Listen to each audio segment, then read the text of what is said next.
Hello friends, welcome to my channel catch life with Tolly. আপনারা সবাই কেমন আছেন? আশা করছি আপনারা সবাই ভালো আছেন। তো এই যে আমি আবার একটি ব্লগ নিয়ে আমি চলে এসেছি।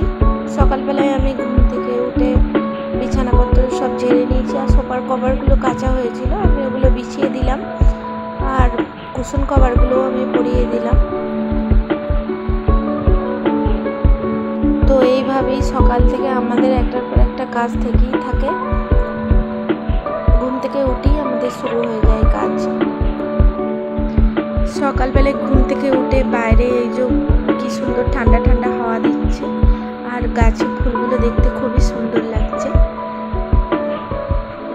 মানে দেখলেই যেন একদম মন প্রাণ জুড়িয়ে যায়, এরকম একটা ব্যাপার। মানে এই গাছের না সবুজ ফুল পাতা এসব দেখলে এমনি খুবই আনন্দ আর খুশি লাগে।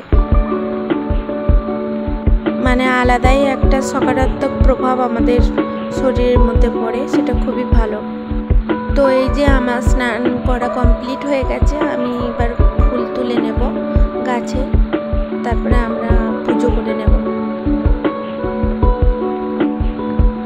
আর এই যে ঘিটা ছিল আমাদের, যে প্রদীপ দেওয়া হয় ঘিয়ের প্রদীপ, তো ভাবলাম ঘিটা ঢেলে নিই। তো এই যে আমাদের পুজো করা কমপ্লিট হয়ে গেছে।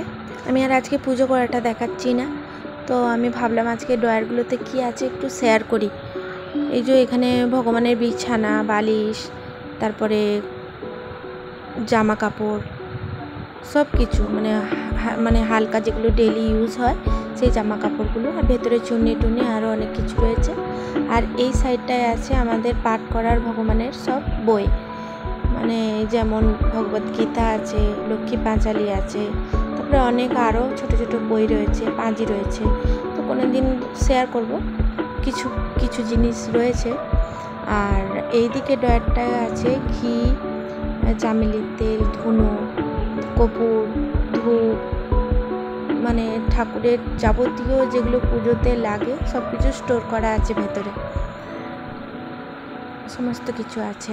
আর এই পাশে আর একটা ড্রয়ার আছে, এইখানে মানে নতুন একদম জামাগুলো রাখা থাকে, আর এখানে ছোট ছোট কিছু বাসনপত্র রাখা থাকে, প্রদীপ, ঘটি, বাটি, থালা, আমার প্লেট অল্প স্বল্প। আর আমি যে ঝাড় দুটো ধুয়েছিলাম ভাবলাম লাগিয়ে দিই, পরিষ্কার করেছিলাম, এগুলো একটু লাগিয়ে নিলাম।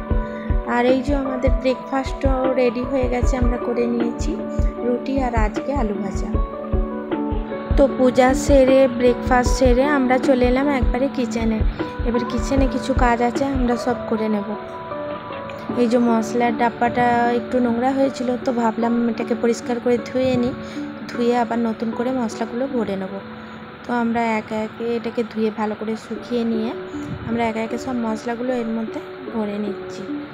মাঝের মধ্যেই এগুলো পরিষ্কার পরিচ্ছন্ন রাখলে মানে নিজেকেও কাজ করতে ভালো লাগে, কিন্তু এটা যদি নোংরা হয়ে থাকে, এদিক ওদিক বিখরে থাকে সব কিছু, তো আমাদের কাজ করতেও সেরকম এনার্জি লাগে না। তাই আমি ভাবলাম ধুয়ে নিই, আর এরকম প্রায়ই করা হয়, যখনই নোংরা হয় তখনই আমরা পরিষ্কার করে নিই। আর এরকম একটা মশলাদানি হাতের কাছে থাকলে রান্না করতে খুবই সুবিধা হয়। তো এই যে আমরা মশলাটা পুরো ভরে আমরা কমপ্লিট করেই নিয়েছি। এবার আমরা এখানে মাছগুলো এনেছিল সব পরিষ্কার করে ধুয়ে আমরা এই যে এই ডাব্বার মধ্যে ভরে আমরা ফ্রিজে রেখে দেবো, আর যেগুলো রান্না করার আমরা বের করে নেব। তো আমরা এই যে মাছ ভাজছি, আর যে মাছের ডিম এনেছিল, তো ডিমটাকে বেসন দিয়ে আর মশলা দিয়ে মাখানো হয়েছে, এর মধ্যে পেঁয়াজ আর লঙ্কা দিইনি, এমনি শুধু নর্মালি এটাকে আমরা বড়া ভাজা করে নেব। আর আজকে আমরা বানাবো মাছের টক, মাছের ঝাল আর ডাল। আর এই যে ভাত আমাদের এইদিকে হচ্ছে, আমাদের ভাত ফুটছে। আর আমরা কেমন ভাতের ফ্যানটাকে আমরা ঝরাই দেখুন, এই যে দুটো ক্লিপ দিয়ে আর এরকম বেসিংয়ের মধ্যে আমরা হেলিয়ে রেখে দিই, তো আমাদের এরকম করে ফ্যানটা ঝরে যায়। এই যে আমার রান্নাবান্না কমপ্লিট হয়ে গেছে, মাছের টক, মাছের ঝাল আর ডাল, আজকের মেনুতে এটাই। আর আমি এই যে চাল ধোয়ার জল আর মাছ ধোয়ার জল আমি রেখে দিয়েছি, এগুলো গাছের গোড়াতে দেবো। গাছের গোড়াতে দিলে নাকি গাছগুলো খুব ভালো হয় শুনেছি, তো আমিও ভাবছি আমিও দিই। তো কিছুদিন ধরেই আমি যখনই মাছ নিয়ে আসছে আমি জলটাকে রেখে আমি দিয়ে দিচ্ছি। আর এত অতিরিক্ত গরমের জন্য জানি না গাছপালা তো মরেই যাচ্ছে। এই যে আমার চাল ধোয়ার জলটা যেটা ছিল এই আমি এই পাম্পটাতে আমি ঢেলে দিচ্ছি। এটা আমার সিঁড়িতে রাখা রয়েছে, তো আমি এটা ঢেলে দিলাম।